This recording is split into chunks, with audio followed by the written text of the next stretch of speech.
Kailangan talaga malalim yung pag-iintindi nyo sa isa't isa. Don't be too sensitive. Be more understanding na we have our own lives to deal with. And just assure them na I'm here, okay? No pressure. Hindi mo kailangan i-update everyday. But if you need a friend, I'm here.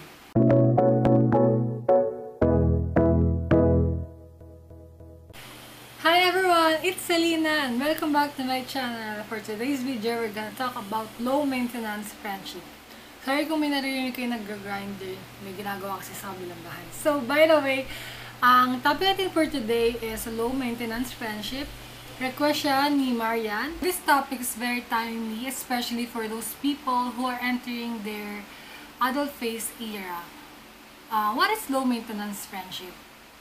Ito yung hindi kailangan na madalas kayong magkita or mag-usap, but when you met again or talk again, no awkward moments and pure genuine interactions only. So, how low maintenance friendship lasts? First, understanding. You need to understand each other na you have your own lives to deal with, na hindi kayo makakapag-usap everyday, but it's okay guys. It's not a hindrance towards having a strong friendship. Ang rason para magkaroon ng long-lasting friendship is pure love and understanding.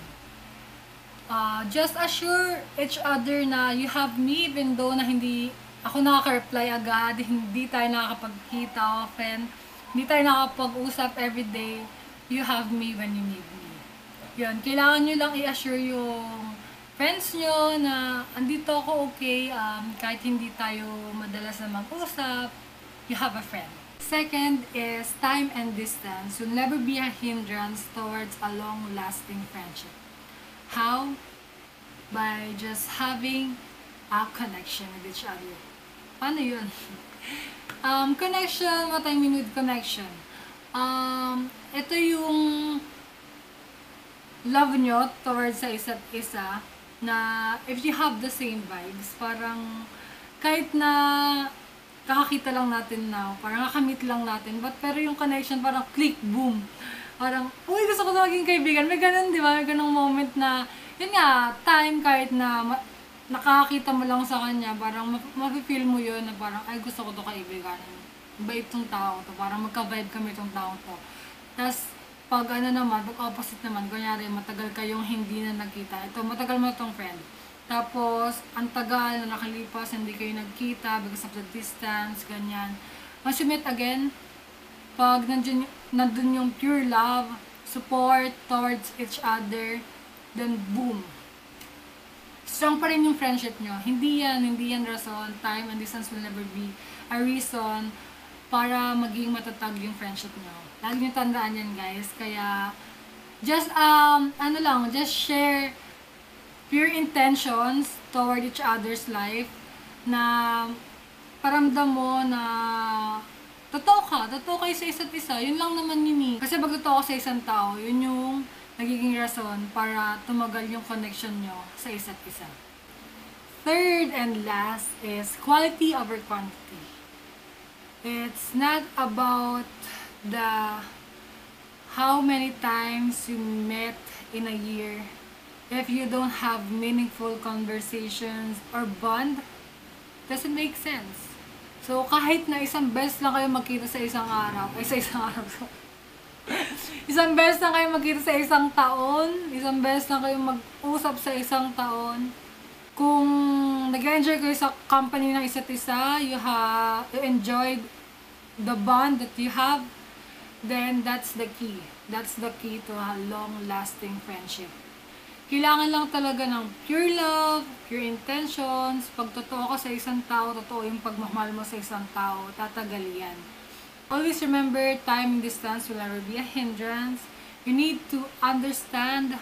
Kailangan talaga malalim yung pag-iintindi nyo sa isa't isa. Don't be too sensitive. Be more understanding na we have our own lives to deal with. And just assure them na I'm here, okay, no pressure, hindi mo kailangan i-update everyday, but if you need a friend, I'm here. So, that would be all, and pahabol pa lang. Kasi yung nag-request, sabi niya parang minsan nag-over siya na minsan kasi di ba matagal tayo na walang update sa mga friends natin na parang hindi sila agad nagre-reply, ganyan. O ikaw, hindi ka nakaka-reply agad na parang siya minsan nakaka-doubt or nakaka-overthink ka lang. Friends po ba kami nito? Please don't overthink, guys. As long as you can. Just try to understand more na baka she needs space or kailangan niya lang magpahinga muna sa social media world. Kaya hindi mo na siya makareply sa'yo. So, doon mo naman kasi yun na pag may something off na talaga na what lang, parang ilang months na, hindi pa ito nag-reply, mararamdaman mo yun. Pero pag alam mo yun na baka baka she needs to rest lang na masyado siyang stress or something na ayaw niyo muna kumausap, mararamdaman mo naman yun. So, wag kayong kabahan. Baka, yun lang, kailangan niya lang ng space. So, hayaan muna natin, ganyan. Then, yun nga, when you have pure love naman and the connection is legit, talagang totoo yung connection niyo sa isa't isa, then, you don't need to worry. Like, papahinga lang yan. Ganyan. Kasi meron din naman ako mga friends talaga na ganyan din, na-experience ko yan na hindi din sila parang ilang weeks na di sila nagre-reply sa message ko. Tapos, ayun, pag nag-reply naman sila, yun nga, nag-explain naman sila. So, you need to understand each other. You need to, you need to understand. Tapos, kailangan mo din ipaintindi sa kanila na, sorry, mag-explain ka din naman. It's a give and take process also. Paano ka maintindihan? Mag-explain ka. Tell your reason. Then, if hindi niya ma-accept, hindi niya maintindihan, be it. Wala ganun talaga, guys. Ang nagpapatatag kasi talaga sa isang relationship or friendship man is understanding. Understanding is a must. When you love a person, you will understand him or her, di ba? So, that will be all. And I hope you enjoy this video. Sana may natutunan kayo. Sana nag-enjoy kayo. And leave lang kayo ng comment sa mga gusto nyo pang gawin ko or pag-usapan natin. Don't forget to subscribe, like, and share this video. Hope to see you on my next one. God bless and take care. Bye! Always appreciate the people you have now.